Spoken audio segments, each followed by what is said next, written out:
When they cry to the Lord because of oppressors, he will send them a saviour and will defend and deliver them. Welcome back to Why Hope, the video series that explores reasons for hope in our day.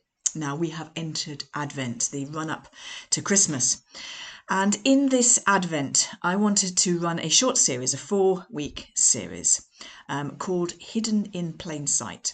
And I want to show you some things in the Old Testament prophets that point towards Jesus and his work, but which are less familiar than the ones which we often spend our time looking at in Advent. So I'm hoping to show you some things that you may not have noticed before. So this first episode of this season is called The Outside Brought In. So I'm going to be sitting with a single text, at least this week, and I am in Isaiah chapter 19. Now, let's just talk a bit of background before I read you the portion that I want to read you. So Isaiah is writing in the lead up to the Babylonian exile. Now, what that means is that as he sees history at the moment, there have been two great oppressive nations. There's Egypt in the kind of distant past, because he's right. This is probably, I don't know, the last 800 years previously or something.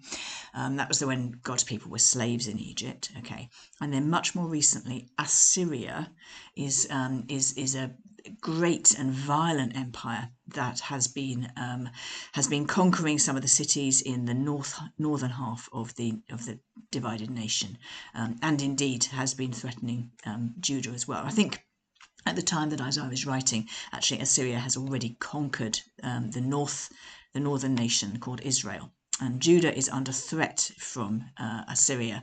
And actually it's Babylon that's going to be the one that causes the most trouble for Judah, but that hasn't happened yet. So I just want to locate this, because where Isaiah is sitting, there are two, one very historic and one more recent kind of great oppressive peoples. That's Egypt and Assyria. And Babylon, who are going to be problematic, hasn't yet really emerged on the scene. Okay. So that's the background. Now, listen to these words from Isaiah 19. And we begin with the language of "on that day."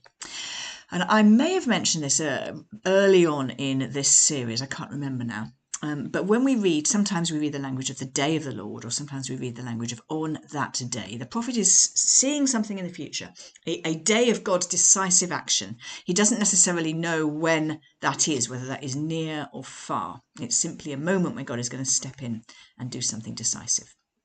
Now, listen to what he says to the people of Judah, who are harassed by Assyria, and remember the Egyptian slavery.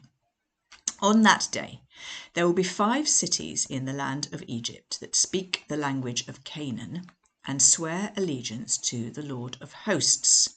One of these will be called the City of the Sun.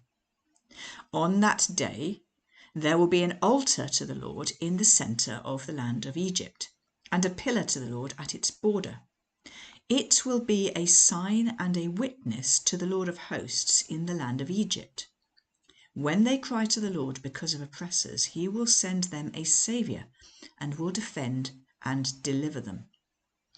The Lord will make himself known to the Egyptians, and the Egyptians will know the Lord on that day and will worship with sacrifice and burnt offering, and they will make vows to the Lord and perform them. The Lord will strike Egypt, striking and healing. They will return to the Lord, and he will listen to their supplications and heal them. On that day there will be a highway from Egypt to Assyria, and the Assyrian will come into Egypt, and the Egyptian into Assyria, and the Egyptians will worship with the Assyrians. On that day Israel will be the third with Egypt and Assyria, a blessing in the midst of the earth, whom the Lord of hosts has blessed, saying, "Blessed be Egypt, my people, and Assyria, the work of my hands, and Israel, my heritage."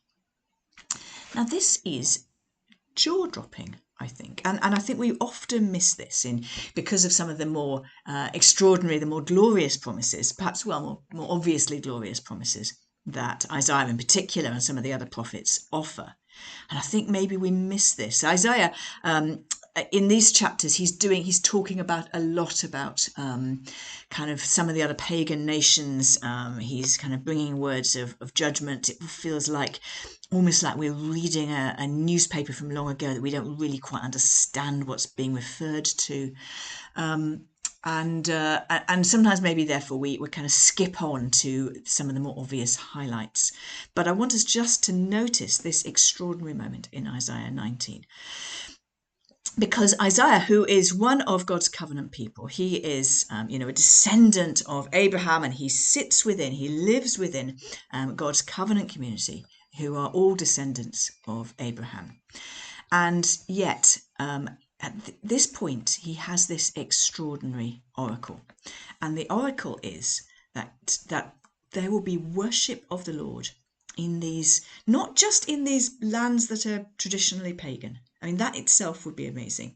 But in these lands which have been the big bads, they have been the great oppressive nations who have done so much harm to Israel historically and in Isaiah's present. And God says, here too, I will be worshipped. I mean, listen to that little phrase that I began the video with. This is about the Egyptians. When they cry to the Lord because of oppressors, he will send them a saviour.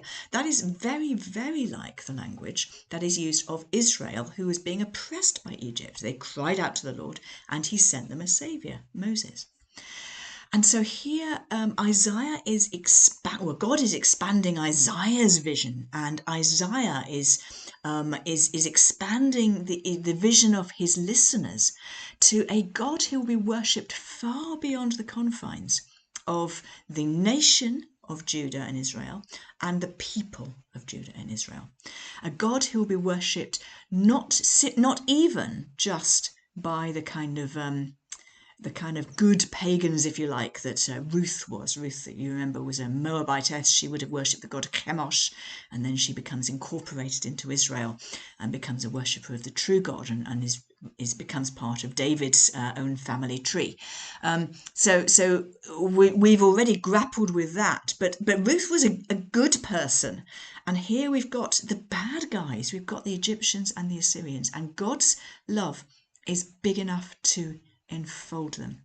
This is staggering, I think. I invite you in all of your Advent reflections this week to give a little bit of time to this particular theme, to reflect on this, to reflect on the fact that God's love and inclusion is so much wider than we often imagine. That his love enfolds all of humanity in his embrace. And for this reason, we can most certainly have hope.